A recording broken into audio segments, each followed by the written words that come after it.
ہم ختم نبوت پر الحمد للہ رب العالمین والصلاة والسلام على سید الانبیاء والمرسلین وعلى آلہ واصحابہ اجمعین الطیبین الطاہرین ومن تبعہم بإحسان الى یوم الدین اما بعد فاعوذ باللہ من الشیطان الرجیم بسم اللہ الرحمن الرحیم وَإِذَا سَأَلَكَ عِبَادِي عَنِّي فَإِنِّي قَرِيبٌ أُجِيبُ دَعْوَةَ الدَّاعِ إِذَا دَعَانِ فَلْيَسْتَجِيبُوا لِي وَلْيُؤْمِنُوا بِي لَعَلَّهُمْ يَرْشُدُونَ۔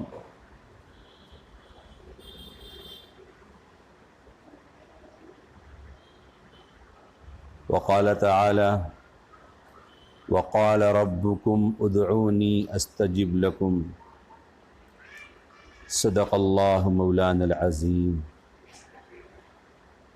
رضیت باللہ ربا وبالاسلام دینا وبمحمد صلی اللہ علیہ وسلم رسولا ونبیا۔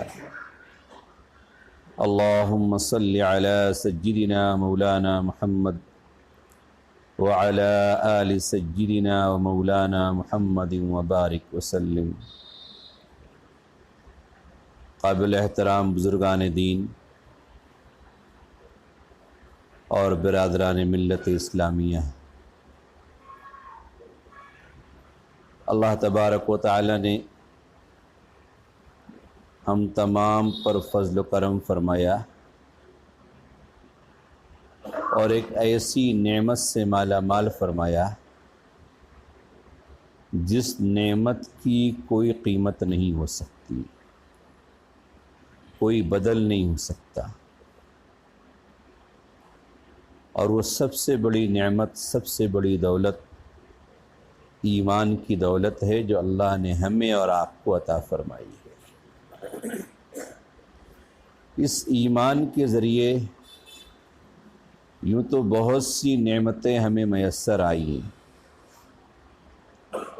لیکن ایک اہم بات وہ ہے جو اس ایمان کے بغیر کسی بندے کو حاصل نہیں ہو سکتی، وہ ہے اللہ تعالیٰ کی ذات عالی سے تعلق۔ ایمان ہے تو اللہ کی ذات سے تعلق ہے۔ بغیر ایمان کے کچھ اعمال کیے جا سکتے ہیں، کچھ نیکیاں لوگ کر لیتے ہیں، لیکن اللہ تعالیٰ کی ذات عالی سے تعلق، اللہ سے محبت، یہ ایمان کے بغیر نہیں ہو سکتی۔ اور پھر مزید اللہ تعالیٰ نے کرم فرمایا کہ نبی اکرم صلی اللہ تعالی علیہ وآلہ وسلم کی امت میں پیدا فرمایا، جس کی وجہ سے ایک تو ہمارا درجہ، ہمارا مرتبہ دوسری امتوں کے مقابلے میں بڑھ گیا، اور پھر جتنا تعلق اللہ کے نبی صلی اللہ علیہ وسلم کو اللہ تعالیٰ کی ذات عالی سے تھا، اسی اعتبار سے اس امت کے افراد کو بھی اللہ تعالیٰ کی ذات عالی سے تعلق نصیب ہوا ہے۔ میں بہت مختصراً چند باتیں عرض کروں گا، ویسے مضمون بہت لمبا ہے اور بہت سی باتیں اس میں بیان کی جا سکتی ہیں۔ اللہ تعالیٰ سے تعلق کی ایک مثال کہ اللہ تعالیٰ نے ہمیں اور آپ کو اپنے سے مانگنے کا حکم دیا ہے۔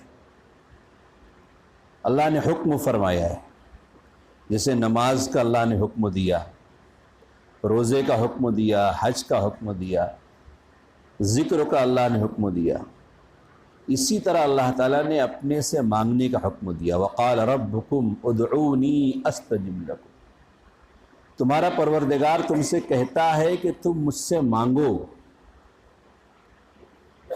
اور وعدہ کرتا ہے کہ استجب لکم، میں تمہاری پکار کو، تمہاری دعا کو سنوں گا، اسے پورا کروں گا۔ ایک مثال سے ہم بات کو سمجھیں۔ اس دنیا میں ہم لوگ جن لوگوں کی نگاہوں میں دنیا داروں کی عزت ہوتی ہے، وقعت ہوتی ہے، وہ چاہتے ہیں کہ ہمارا فلاں آدمی سے تعلق ہو جائے، ہم اس کے قریب ہو جائیں، ہم کو تھوڑا سا وقت مل جائے کہ وہ اور میں بس اکیلے میں کچھ بات کر لیں۔ اس کے لیے گھنٹوں نہیں مہینوں انسان پھرتا ہے، وسیلے لگاتا ہے، قریبی لوگوں کو بیچ میں ڈالتا ہے، تھوڑا سا وقت مل جائے فلاں آدمی سے، اور جب وقت ملے تو پھر ہم بات کریں۔ اللہ تبارک و تعالیٰ نے اپنے بندوں سے اس تعلق کو کس درجہ بیان فرمایا، کس انداز میں بیان فرمایا؟ اللہ تعالیٰ فرماتے ہیں، وہ پورا رکوع سورہ بقرہ کا ہے، اور اس میں رمضان سے متعلق ہی بہت سے احکام اور مسائل ہیں، اسی کے درمیان میں یہ ایک مضمون بھی آیا۔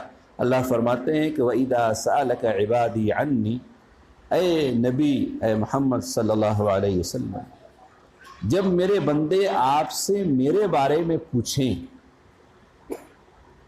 اب یہ کیا پوچھیں، یہ وہاں پر آیت میں تو الفاظ مذکور نہیں ہیں، لیکن جو سیاق کلام میں اگلا پچھلا جو مضمون ہے اور اللہ تعالیٰ کا جو جواب ہے وہ بتا رہا ہے کہ بندے اگر مجھ سے مخصوص راز و نیاز کی بات کرنا چاہیں، مجھ سے تنہائی میں کچھ کہنا چاہیں، مجھ سے خاص تعلق قائم کرنا چاہیں، تو کب کریں اور کیسے کریں؟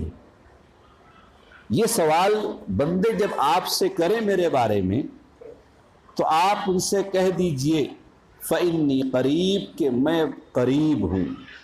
اللہ تعالیٰ کی ذات، ویسے تو اللہ تعالیٰ کی ذات بہت قریب ہے۔ کتنی قریب ہے؟ قرآن پاک میں دوسری جگہ فرمایا اقرب من حبل الورید، یہ ہماری شہ رگ ہے، اس سے زیادہ قریب اللہ کی ذات۔ لیکن یہاں ایک اور مضمون کو بیان کرنا، ایک تعلق کو بیان کرنا ہے۔ جب میرے بندے میرے پاس آنا چاہیں، مجھ سے تنہائی میں ملنا چاہیں، کچھ مجھ سے کہنا چاہیں، تو بے جھجک ان کے لیے کوئی پریشانی کی بات نہیں، میں ان سے بہت قریب ہوں، بس وہ اپنے وقت کو فارغ کریں، تھوڑا سا وقت نکالیں اور مجھ سے قریب آ جائیں، میرے پاس آ جائیں اور مجھ سے سرگوشی کریں، مجھ سے باتیں کریں، مجھ سے اپنے دل کا حال بیان کریں، مجھ سے اظہار تعلق کریں۔ فرمایا کہ انی قریب، میں قریب بھی ہوں، اور اجیب دعوت الداع، جب مجھے پکارنے والا پکارتا ہے، جب مجھ سے مانگنے والا مانگتا ہے، جب دعا کرنے والا مجھ سے دعا کرتا ہے، جو فرمایا کہ اجیب، میں اس کی دعا سنتا ہوں، میں اس کی پکار کو سنتا ہوں۔ اور سننا ہی مقصود نہیں، بلکہ جس مقصد کے لیے بندہ مجھے پکارتا ہے، مجھے یاد کرتا ہے، میں اس مقصد کو پورا کرتا ہوں۔ دعا کرتا ہے، میں اس کی دعا سنتا ہوں۔ کسی اور مقصد کے لیے مجھ سے قریب ہوتا ہے، میں اس کو پورا کرتا ہوں۔ اور پھر آگے فرمایا فَلْيَسْتَجِيبُوا لِي، بندوں کو چاہیے کہ مجھ سے ہی مانگیں، اپنی فریاد میرے ہی پاس لائیں، اپنے مسائل میرے ہی سامنے لا کر کے رکھیں، کسی اور کے پاس نہ جائیں، کسی اور کے پاس فریاد نہ کریں، کسی اور کے سامنے جا کر کے عاجزی اور گڑ گڑانا نہ کریں۔ جو تعلق ہو میری ذات سے، میرا وعدہ ہے میں اسے پورا کروں گا۔ میرے بزرگوں، یہ مضمون میں نے اس لیے بھی تھوڑا چھیڑا ہے، ایک تو ہماری یہ مجلس ہے اس نسبت سے کہ ہمارا تعلق اللہ کی ذات سے ہو جائے، اور جب اللہ کی ذات سے تعلق ہوگا تو اس تعلق کا اثر یہ ہوگا کہ ہم اللہ سے مانگیں گے اور اللہ تعالی ہماری دعائیں قبول کرے گا، ہمارے مسائل حل کرے گا۔ آج دنیا میں ایک انسان ہمیں ایسا نہیں ملتا جو کسی بھی اعتبار سے پریشان نہ ہو، جو یہ کہے کہ مجھے کوئی فکر نہیں، کوئی ٹینشن نہیں، ایسا کوئی بندہ نہیں ہے، مالدار ہے تو بھی پریشان ہے، غریب ہے تو بھی پریشان ہے، صحت مند ہے وہ بھی پریشان ہے، بیمار ہے وہ بھی پریشان ہے، آقا ہے وہ پریشان ہے، مالک نوکر ہے، سب پریشان ہے۔ ہر ایک کے ساتھ مسائل لگے ہوئے ہیں، اور یہی وجہ ہے کہ لوگ ایک دوسرے کے پاس جاتے ہیں، ایسے لوگوں کو تلاش کرتے ہیں جہاں جا کر ان کی پریشانیاں دور ہو جائیں۔ کوئی صحیح جگہ پہنچتا ہے، کوئی غلط جگہ پہنچتا ہے۔ یہ سارے مسائل کا حل کہاں ہے؟ اس اللہ تبارک و تعالیٰ کی بارگاہ میں ہے، جس سے ہمارا تعلق کمزور ہوا ہے۔ یہ تعلق جتنا مضبوط ہوگا اتنا اللہ تبارک و تعالیٰ کی مدد شامل حال ہوگی، اتنا اللہ تعالیٰ کی توجہ ہمارے ساتھ ہوگی، اتنا ہمارے مسائل حل ہوں گے۔ آج پوری دنیا پریشان ہے، اس کی بنیادی وجہ ایمان کی کمزوری کہیے، اللہ تعالیٰ کی ذات عالی سے ہمارے تعلق کی کمی اور کمزوری کہیے۔ کس قدر پیاری بات ہے، کس قدر اللہ تعالیٰ کی طرف سے اپنے بندوں کے لیے عنایتیں ہیں کہ وہ خود ہم سے تقاضا کر رہا ہے، وہ خود ہم سے کہہ رہا ہے مجھ سے مانگو۔ حدیث پاک کا مضمون ہے کہ جب بندہ اللہ تعالیٰ سے نہیں مانگتا ہے، سوال نہیں کرتا، اللہ سے مانگتا نہیں ہے، دعا نہیں کرتا، تو اللہ تعالیٰ اس سے ناراض ہو جاتے ہیں۔ میں یہ عرض کر رہا تھا، اس مضمون کو چھیڑنے کی ایک وجہ تو یہ ہے کہ ہمارا تعلق ہوگا، دوسرا یہ کہ جو ایام گزر رہے ہیں، یہ رجب کی اخیر تاریخیں ہیں، ایک دو دن کے بعد شعبان، اور شعبان کے بعد رمضان شریف ہے۔ جب رجب کا چاند نظر آیا تو اکثر لوگوں کے موبائل پر، واٹس ایپ پر ایک دعا بہت آئی، نبی علیہ السلام کی طرف منسوب وہ دعا کہ آپ نے رجب کا چاند دیکھ کر دعا فرمائی، اللہم بارک لنا فی رجب و شعبان وبلغنا رمضان، اللہ ہمارے لیے شعبان میں، رجب میں برکت عطا فرما اور ہمیں رمضان تک پہنچا دے، ہماری زندگی میں اتنی مہلت دے، ہماری زندگی میں اتنی برکت دے کہ ہم رمضان کو پالیں۔ تو گویا کہ ایک سبق دیا گیا کہ دعا شروع ہو گئی، یہ دعا کے ایام ہیں، جیسے جیسے ہم رمضان سے قریب جائیں گے، رمضان میں تو دعا ہی دعا ہے، مخصوص ایام بھی ہے رمضان میں، اور دعا کی خاص تاکید بھی کی گئی ہے رمضان شریف میں، تو وہ رمضان شریف کے لیے جو ماحول ہے وہ ابھی سے ہم کو بنانا چاہیے۔ اللہ تعالیٰ کی ذات عالی سے جو تعلق ہمارا رمضان میں ہوتا ہے، ہم گھنٹوں اللہ کی بارگاہ میں بیٹھتے ہیں، مسجدیں تہجد پڑھنے والوں سے آباد ہوتی ہیں، روزے دار بہت سے اوقات میں دعائیں کرتے ہیں، وہ بالکل بر وقت ہوگا، وہ تعلق ہمارا ابھی سے ہونا چاہیے۔ ہم اپنے مسائل لے کر کے اللہ کی بارگاہ میں پہنچیں اور دعائیں کریں۔ نماز کا کچھ حصہ، سورہ فاتحہ کی کچھ آیتیں سراسر دعا ہی دعا ہیں۔ نبی اکرم صلی اللہ علیہ وآلہ وسلم نے بندوں کو دعا کی بڑی تاکید فرمائی، دعا کی اہمیت کو جتایا ہے۔ کہیں فرمایا کہ الدعاء مخ العبادہ، دعا عبادتوں کا مغز ہے، تو کہیں فرمایا کہ الدعاء ہی العبادہ، دعا ہی عین عبادت ہے۔ دعا کے معاملے میں یہ پورا مضمون بہت لمبا ہے، میں نے شروع میں عرض کیا، اس مضمون کو ہم تھوڑی دیر میں نہیں بیان کر سکتے، بڑا لمبا مضمون ہے، اور آج امت مسلمہ کا بہت بڑا مسئلہ یہ ہے کہ ایک بہت بڑا طبقہ اللہ سے دعا نہیں کرتا۔ دیکھو، دعا مانگنا ایک الگ چیز ہے اور دعا کا پڑھ لینا ایک الگ چیز ہے۔ میں اس کو آسان الفاظ میں آپ کو سمجھاؤں، دعا کا پڑھنا ایسا ہی ہے جیسا کہ ہم کو کوئی ضرورت پیش آ گئی، ہم نے ایک اپلیکیشن تیار کیا یا ہم نے ایک تحریر تیار کی، اور جس محکمے سے متعلق ہم نے وہاں پر جا کر ڈال کر آ گئے، اب اس کا کام ہے وہ قبول کرے نہ کرے، ہمیں پرواہ نہیں، ہم نے ایک خانہ پوری کر دیا۔ دعاؤں کا بے دلی کے ساتھ پڑھ لینا ایسا ہی ہے جیسا ہم نے ایک پرچہ ڈال دیا۔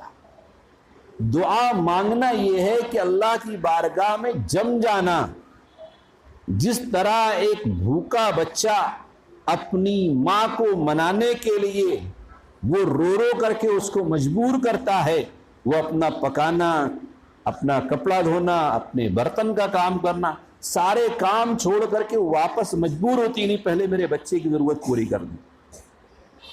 ہمیں دعا میں اللہ تعالیٰ سے ایسا ہی عاجزی اور گڑگڑانا ہونا چاہیے۔ اکثر لوگ دعا نہیں کرتے، یہ شکایت ہے، عام بات ہے۔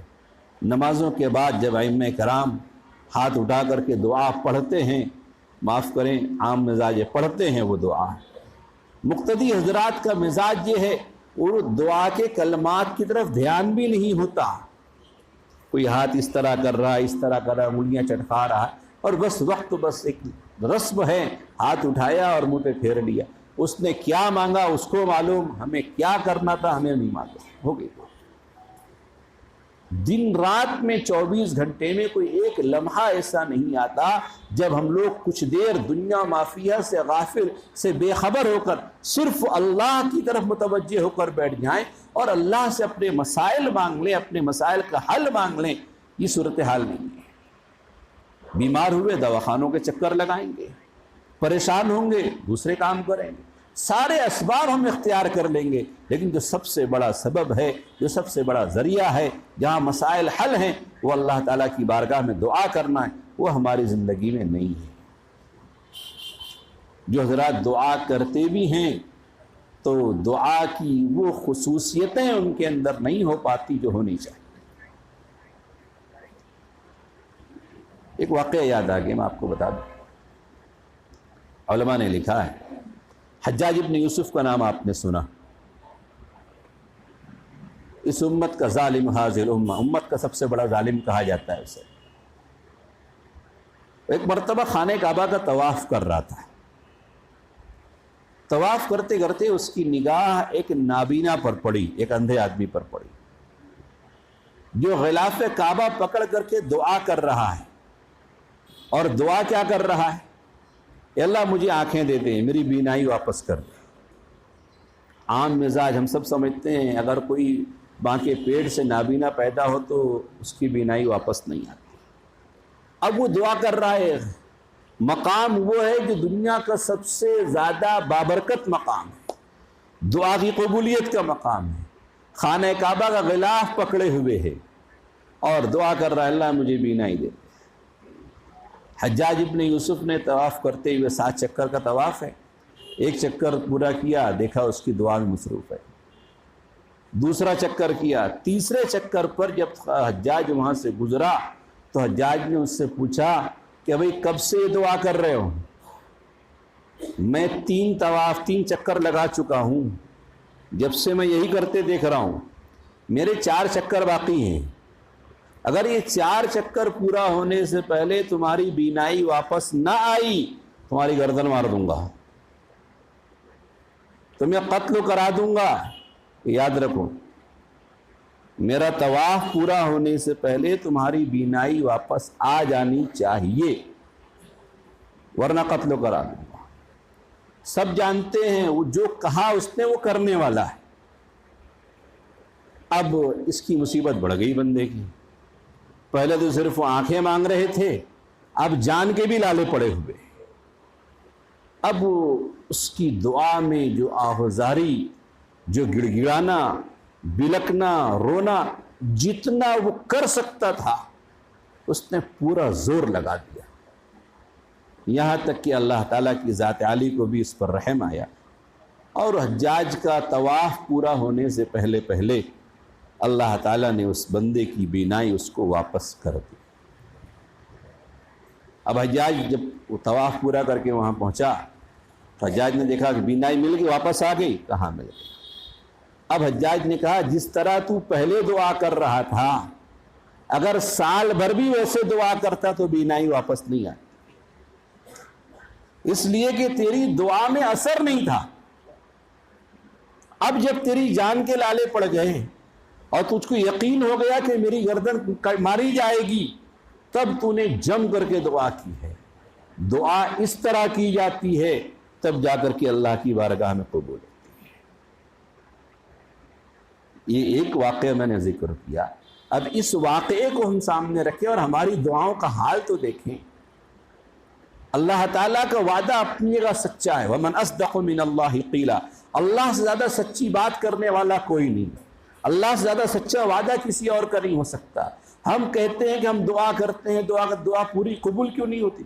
ارے ہم نے دعا کو اس طرح مانگا ہی نہیں ہے جس طرح ہمیں مانگنا چاہیے۔ ہمارے تعلق کی کمی ہے، ہمارے یقین کی کمی ہے۔ بہت سے لوگ کہتے ہیں کیا کریں، ہم دعا کریں، ہماری دعا قبول نہیں ہوتی۔ یہ اللہ کی ذات عالی سے بدگمانی ہے۔ جیسا گمان کرو گے ویسا اللہ کے یہاں سے فیصلہ ہوگا۔ یقین کے ساتھ کہ نہیں میری دعا قبول ہوگی، ضرور ہوگی۔ ہاں یہ ہو سکتا ہے کہ دعا کی قبولیت کے لیے کچھ وقت درکار ہوتا ہے۔ یہ ضروری نہیں کہ آج دعا مانگی جائے کل پوری ہو جائے۔ بعض دعائیں نبیوں کی بھی ہوئی ہیں لیکن سالوں کے بعد پوری ہوئی ہے۔ تو ایک وقت ہے اللہ کے لیے۔ ہاں اس کی بنیادیں جو ہیں وہ بڑی اہم ہیں۔ نمبر ایک جو آج بہت کم جگہ ہمیں نظر آئے گی وہ ہے سب سے پہلی چیز رزق حلال۔ رزق حلال، جن لوگوں کے بارے میں یہ مشہور ہوا ہے کہ مستجاب الدعا ہیں، ان کی دعائیں قبول ہوتی ہیں، ان کی زندگیاں دیکھ لو، مشکوک ایک دانہ تک اپنے پیٹ میں جانے نہیں دیا انہوں نے۔ معدے کو مشکوک سے بھی، حرام تو دور کی بات ہے، جب بالکل بچا کر رکھا ہے، دل کو غیر اللہ سے خالی کر کے رکھا ہے، تب اللہ تبارک و تعالیٰ نے ان کو وہ صفت عطا فرمائی، وہ جب ہاتھ اٹھاتے ان کی دعا قبول ہو جائے۔ بنیادی چیز۔ آج ہمارے معاملات اس سلسلے میں بہت خراب ہیں۔ میں اگر بات کہوں برا نہ مانے کہ لوگ دیگر مسائل سے متعلق باتیں پوچھتے ہیں، اور ہم تو یہاں رہتے ہیں، وہاں تو عام بات ہے، لوگ دوسری باتیں پوچھ لیں گے، لیکن جہاں ان کو سمجھ میں آ رہا ہے کہ ہم گڑبڑ کر رہے ہیں معاملات میں، وہاں کبھی نہیں پوچھیں گے۔ کیوں؟ اگر پوچھیں گے اور فتویٰ مل گیا ناجائز کا تو معاملہ خراب ہو جائے گا۔ بنیاد ہے میرے بھائیوں، آمدنی، روزی، رزق حلال ہونا چاہیے، اور پھر یہ کہ اللہ تعالیٰ سے جب مانگیں تو مانگنے کا وہ طریقہ ہونا چاہیے جو اس واقعے میں ذکر کیا گیا ہے۔ اللہ کی ذات عالی سے یقین کر کے ہم دعا مانگیں، کیا ہماری دعا قبول ہوگی، اس یقین کے ساتھ۔ اور بظاہر اگر قبولیت کے آثار نظر نہ بھی آئیں تو بھی یقین جانے کہ اللہ تعالیٰ اس کے بدلے میں ہمیں کچھ نہ کچھ ضرور عطا کرے گا۔ حدیث پاک کے جو مضامین ہیں دعا کی فضیلت پر اور دعا نہ کرنے والوں پر اللہ کی ناراضگی کے، ان مضامین کو ہم سنیں اور یہ طے کریں کہ ہم کو روزانہ کچھ وقت فارغ کرنا ہے اور صرف اللہ تعالیٰ کی ذات عالی میں ہم کو بیٹھنا ہے، اللہ کی بارگاہ میں بیٹھنا ہے، اللہ سے مانگنا ہے۔ جتنے مسائل ہیں ہمارے، ان تمام مسائل کو اپنے گناہوں سے توبہ، استغفار کی کثرت، اور اسی کے ساتھ ساتھ پھر اللہ سے عاجزی کے ساتھ بندہ بن کر گڑ گڑا کر کے ہم مانگنے کا اہتمام کریں۔ انشاءاللہ اللہ تعالیٰ کا وعدہ ہے، اللہ اپنے وعدے کے خلاف نہیں کرتا، اللہ ضرور پورا کرے گا۔ اور ابھی سے ہم کوشش کریں، یہ شعبان کا مہینہ شروع ہو رہا ہے، ہم ایک ایک لمحہ رمضان سے قریب ہوتے جا رہے ہیں، اور یہ طے کر کے چلنا ہے کہ اللہ تعالیٰ ہمیں رمضان عطا فرمائے تو پھر رمضان کی کوئی نیکی ہم سے چھوٹنے نہ پائے۔ یہ ابھی سے اس کا مزاج بنائیں، اس کی کوشش کریں، اور اس کے لیے جو کچھ ہمیں کرنا ہے اس کا اہتمام کریں۔ ہماری دعا ہے اللہ تبارک و تعالی ہم تمام کو اپنی ذات عالی سے مانگنے والا بنائیں، اپنا خاص تعلق نصیب فرمائیں، اپنی سچی محبت عطا فرمائیں، جب تک ہمیں زندہ رکھے اسی محبت پر زندہ رکھے۔ میری مجبوری ہے، مجھے کہیں جانا ہے، اس لیے میں معذرت چاہتے ہوئے بات ختم کرتا ہوں۔ انشاءاللہ حضرت مولانا آگے بیان فرمائیں گے۔ اللہ تعالی ہم تمام کو عمل کی توفیق عطا فرمائے، آمین۔ وآخر دعوانا الحمدللہ۔